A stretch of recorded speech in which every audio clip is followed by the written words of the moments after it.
For example, if you take the global size of spa industry, spa I am mentioning because I saw in this region a lot of wellness and spa is increasing. You know, yoga, wellness, spa, this business is increasing, but it is increasing globally. Global size of this industry estimated to be 1.2 trillion US dollars. You know, it's a huge industry. So they are earning a lot of money, and they are earning a lot of money based on the traditional knowledge which belongs to certain communities and certain regions, you know. Now there are no mechanisms today to do access benefit sharing for them. Means if there are any spas or wellness centers using traditional Tibetan massage, for example, I am giving, you know, then there has to be some mechanism to get that back to Tibetan community if that practice is given. But that is not there today. It has completely bypassed actually this even yoga practices. Nothing is coming for the owners of yoga people. You know, nothing is coming there. And not only that, they are vitiating our knowledge.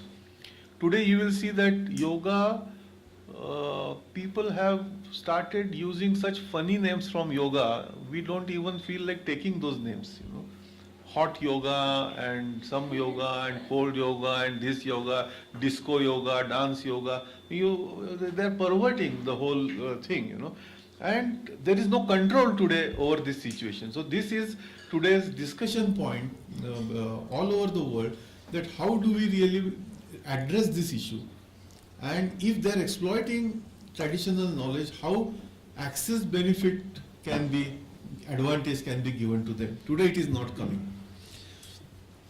So I will now skip some of these slides and okay. Just to mention, there is ecological obligation also in traditional knowledge, because we are using natural resources. And natural resources, for example, if a company finds that a small herb here which comes in a particular season has fantastic medicinal activities, and there must be many such, you know, and they start then scouting that, and then they send their people here, they get all this, it is going to be under threat. So this is ecological obligation. The term used now is ethical bioprospecting. If you want to take any natural material out of nature, there has to be ethical and ecological friendly way to do it. You cannot destroy nature and take something out. You know, this is what is happening today. Many species therefore have been actually destroyed also, you know, because of this exploitation.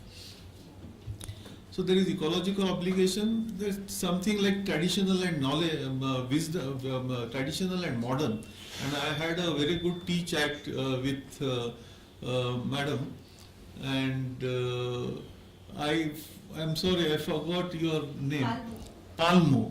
So Dr. Palmo, I was having chat with her, and we exchanged some very interesting thoughts on tradition and modern. You know, so and she was asking me that how come after graduating and doing PhD, I started believing in traditional knowledge more than in modern science. And I was telling her that more we know about science, more we know about limitations of science. If we keep our eyes and ears open, you know, if we keep them closed, then we start thinking that what we know as science is the only thing existing in the world. And then we start thinking that because we have this power of science, we can do anything. And that is not the way. You know, more you know, if you are really genuine person, you will know that less you know. And I was also telling her that the reason is in the whole process of modernization and in the whole process of modern medicine development, which we closely follow, you know, we realize that we have totally undermined the power of mind. The healing is coming from within, and that we have totally forgotten, and that is one of the most important message from Tibetan medicine. Tibetan medicine not only talks about your medicine, but medicine of mind. And we say that if the material medicine or drugs are medicines for diseases, then meditation is medicine for mind. And that we are undermining totally. I am now a strong believer that it is impossible, practically impossible, to treat a disease or a serious condition only by drugs.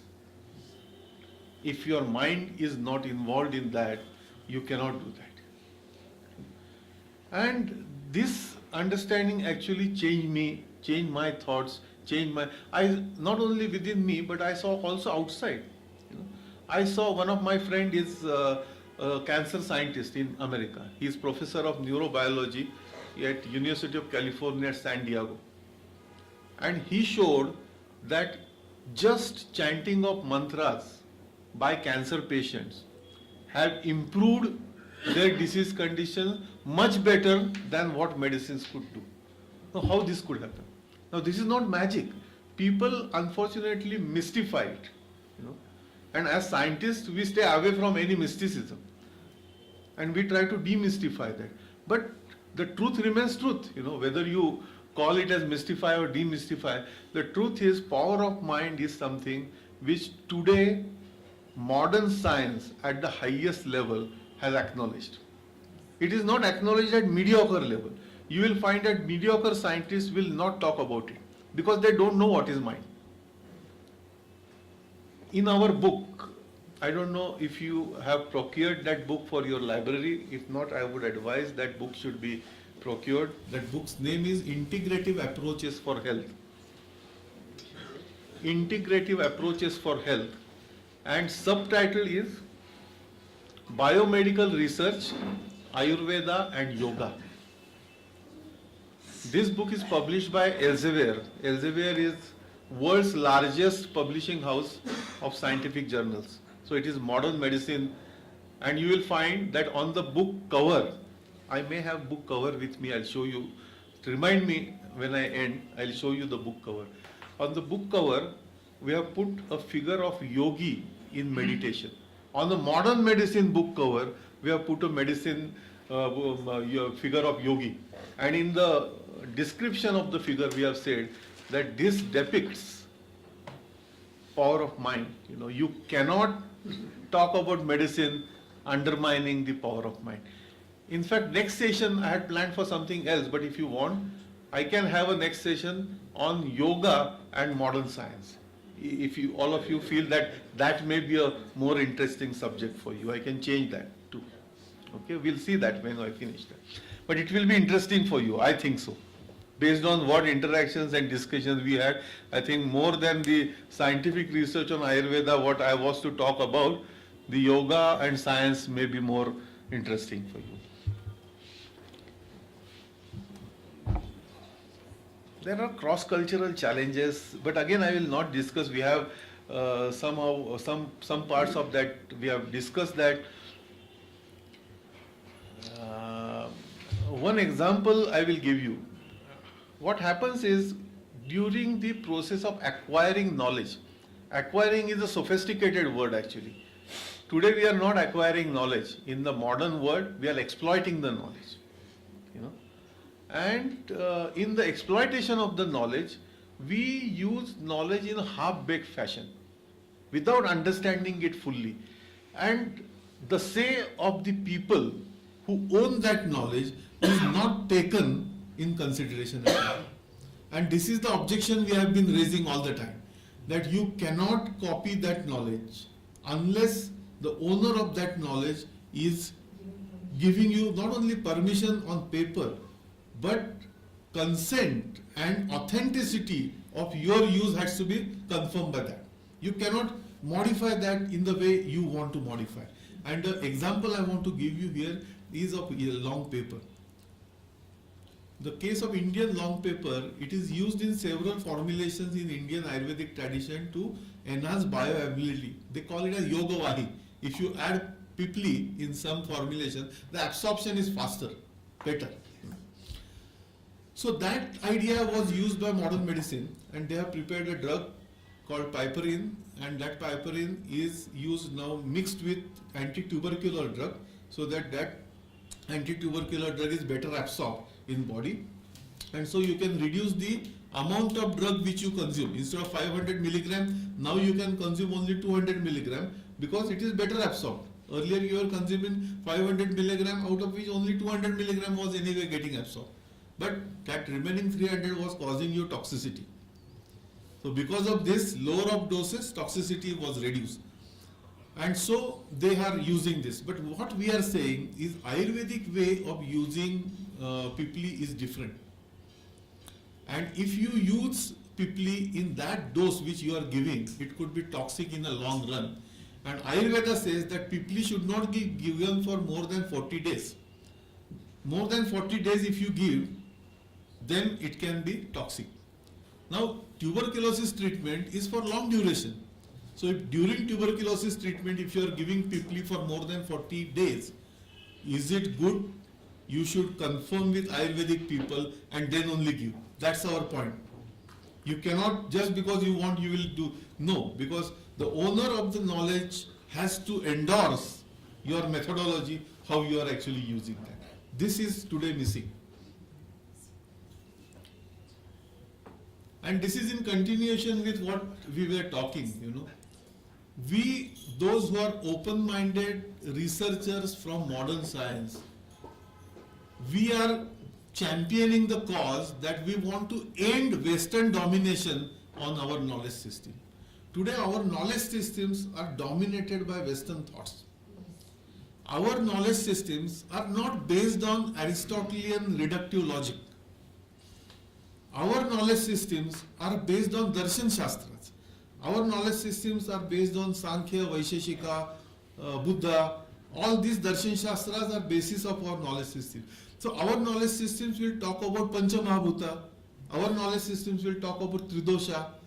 As against modern knowledge systems like Aristotelian system will talk about atoms, molecules,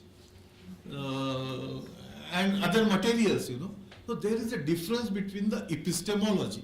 The origin of knowledge and basis of knowledge is different. If we don't consider epistemological differences in knowledge acquisition, then we are failing on the basis of that knowledge and we are doing injustice. And because of this Western domination, we want to really break everything in pieces and then study whether it is correct or not. So if you are saying that you have a very good Tibetan medicine that is good for, say, treatment of cancer, we'll say, okay, then what we'll do? I will get that medicine from you. I will put it in chemistry laboratory. I will extract this, that, and I will go on checking on this cell, that cancer, that animal, and at the end, if I don't get result, I will say that your medicine is useless. No, this is not the right way to do research. That's what we are telling people. This is not the right way to research. I will give you my example and that will also address her question what she asked. I did not answer her deliberately because I wanted to talk to in front of all of you. She asked me how I changed my mindset. When I was doing my master's dissertation, I was working on I decided to work on a medicinal plant. And at that time, working on medicinal plant was completely out of fashion. People, my colleagues, my friends in my class said, you have gone mad, you should do protein analysis and DNA extraction, what is the upcoming things, you should do that. And what is this? I said no, because I have, in my family, I have seen that I want to see how it is working. So what I did is, I will just give you two experiments. And these are actual experiments which opened my mind. This plant is called as black nut. Its Sanskrit name is Bhallatak. Bhallatak. It's a black nut in which black oil comes out, and that oil has resins and so many different compounds, and it's a permanent mark. On the dhobi mark, if you see on your cloth, if you go to dhobi for washing, they put it that mark, that is permanent, it will not go. So that, it's the same family of cashew nut, So this Bhallatak, when I used to get a wound, with thorn, deep thorn or nail, my grandmother used to immediately put that oil on that. And after that, there was no problem, no tetanus, nothing, no pain, nothing. Everything used to be all right. So I saw that I must do something about it.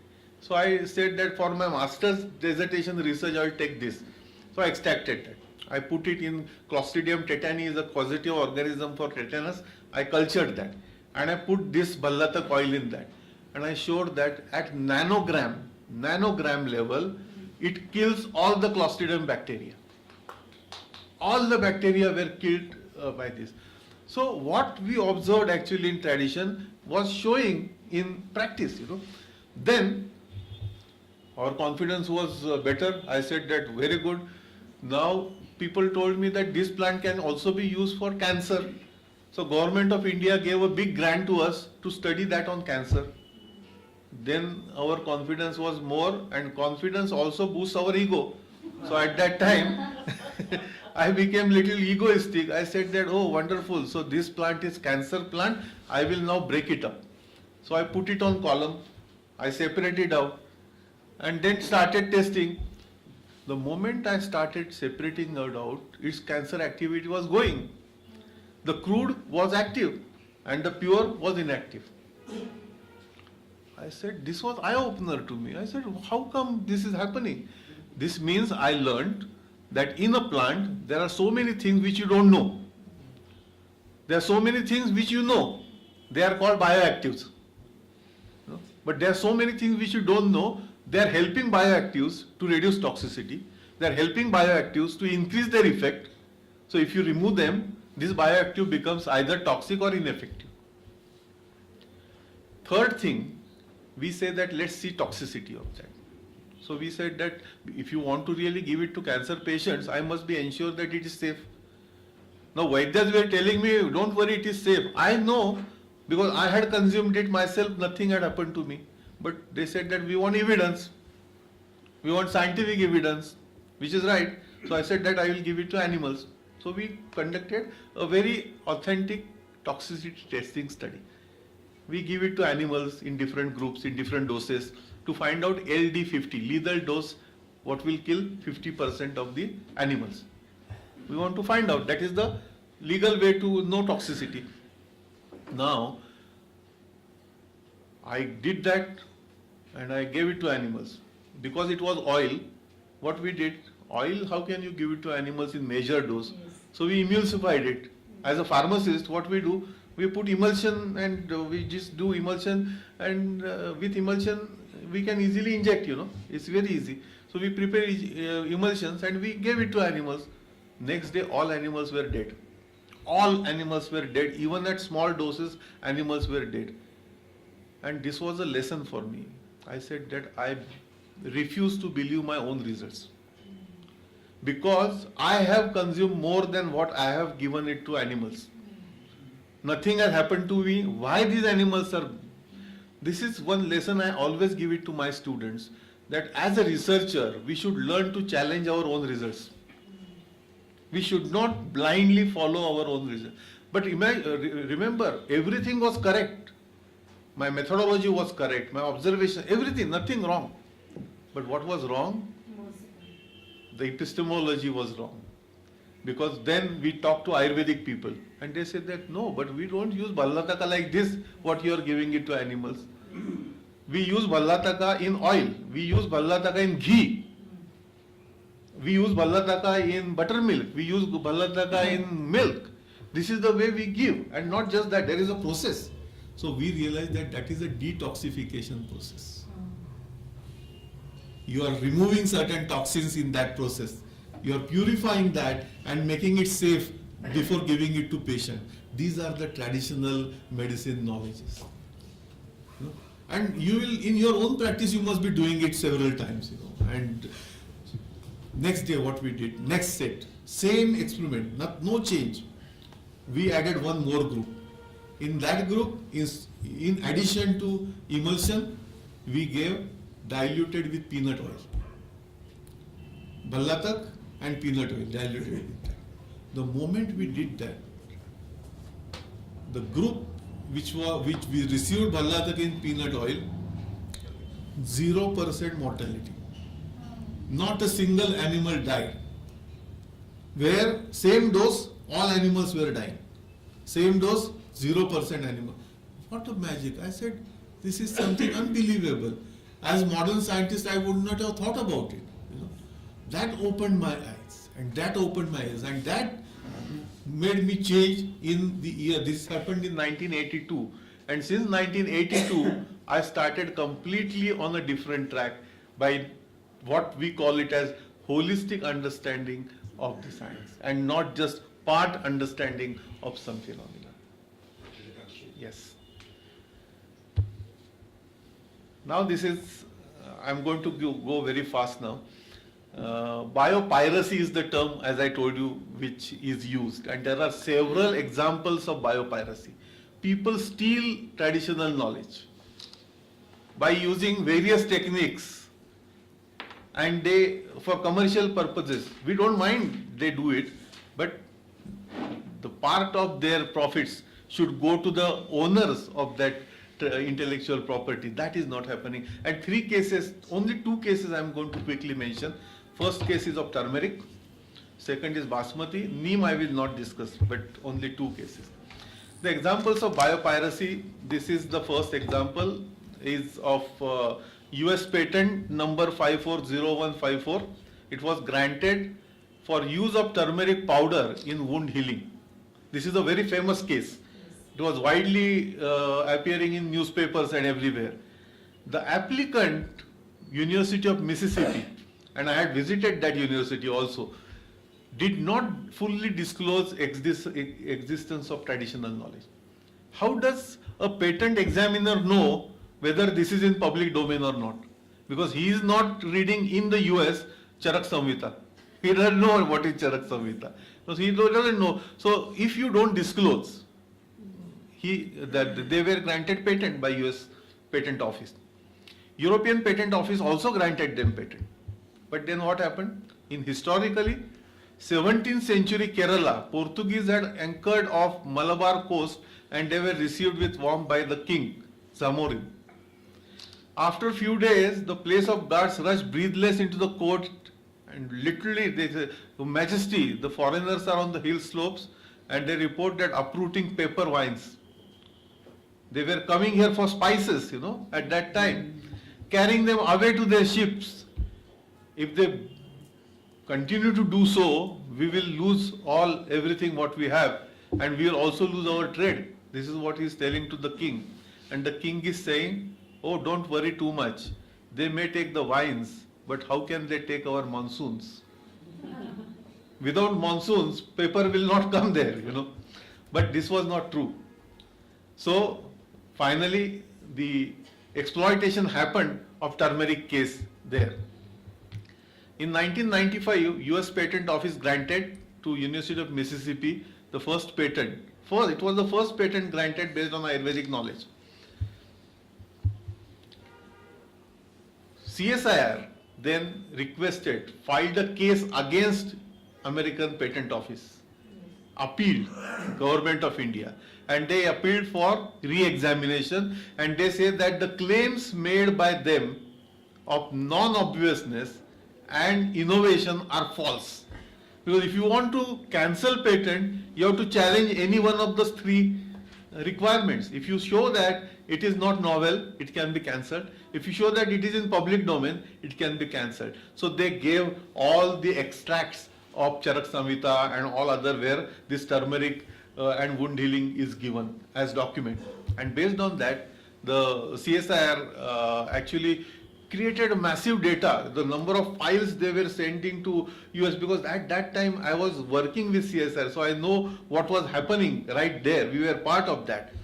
And by the way, before this, I also had a patent, US patent, in which one of the component was turmeric. I also have that patent. In fact, this I have not talked because that is not the topic of discussion, but how I got that patent, and that was an arthritis case which I showed you.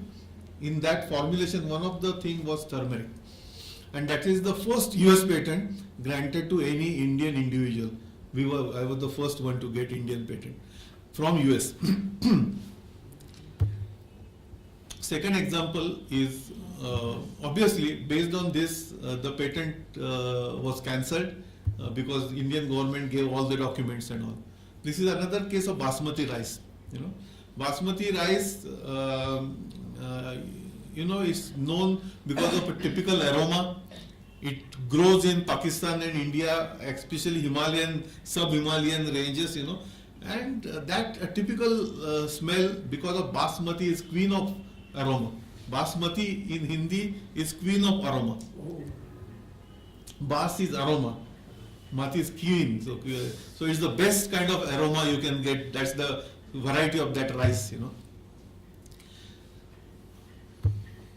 Basmati rice is grown for centuries, not today. And It's a common knowledge, like champagne in France, basmati is to subcontinent of India and Pakistan. Government of India under severe pressure from its exporters, because it was a huge export business, farmers lodged an appeal with USPTO and they submitted the evidence to USPTO that geographical region is important. This patent was challenged based on geographical identity. I told you one of the criteria is geographical identity. This was challenged based on geographical identity, and finally the Rice Tech Company had to take back 15 claims, and their patent was almost like a cancelled patent, because most of your claims are withdrawn. What is the use of that patent? So there are many remedies for biodiversity. One of the remedy is how to protect that. There has to be national policy for sustainable use of biological resources. The national laws implementing obligations under CBD, what I told you earlier, and the international recognition of these policies and laws through obligations, binding obligations, and implementations of these binding obligations which can be done universally, because it cannot be only in one region, it has to be universal application. So to counter this, from turmeric case, blessing and disguise, that's what we say. Yes. So the blessing was Indian government realized importance of protecting our own IPR, and so traditional knowledge digital library was created, TKDL, which has now in public domain in a patent searchable form. So if some patent attorney is searching patent somewhere in America, he will know that the claim is already made in Ayurvedic text, because that information is now available. So this TKDL is one of the very good example of how to protect intellectual property. And now we have National Biodiversity Authority, and this authority now takes care of entire IPR protection for traditional knowledge resources, biological resources, everything. And with this I will close my first session as promised in 10-15 minutes. So now I have two choices. One is like we will go in as evidence, but that evidence is little technical. I want to talk to you what is evidence, what are the levels of evidence, what do you mean by evidence, and evidence of absence is not absence of evidence. Correct? Evidence of absence is not absence of evidence. So for something you may not have evidence, it doesn't mean it doesn't have that. So it will be little technical based on evidence. But second, I can give you, I will have to search from my data, but I can get that presentation for you. It is more on scientific research on yoga. Yoga? All yoga? Yoga, yes. Okay, majority yoga. Okay, so we'll go to yoga.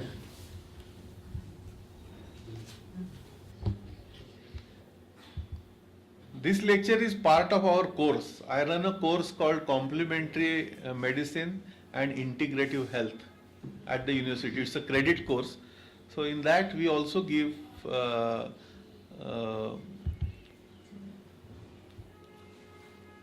broad overview of different systems and the scientific basis for that. So this is part of that. And it talks about scientific research on yoga. You will find that how the modern understanding is changing to look at traditional knowledge. You will see that now. And the terms which were never used by modern sciences, now top scientists are using them. not only using them, but they are working on them. So there is a mindset change that is happening globally in scientific community at the top level. Again, I must tell you that what I'm telling you is happening at the top level of scientists and not at the mediocre level of scientists. At the mediocre level, scientists still keep on ignoring, criticizing, humiliating traditional knowledge. They continue to do that. But at the top level, the awareness has come in this. So yoga is one of the darshanas, as I told you, Sankhya, yoga is also like that. Sankhya, Nyaya, Vaisheshika, Mimamsa, Vedanta, Buddha and Jains.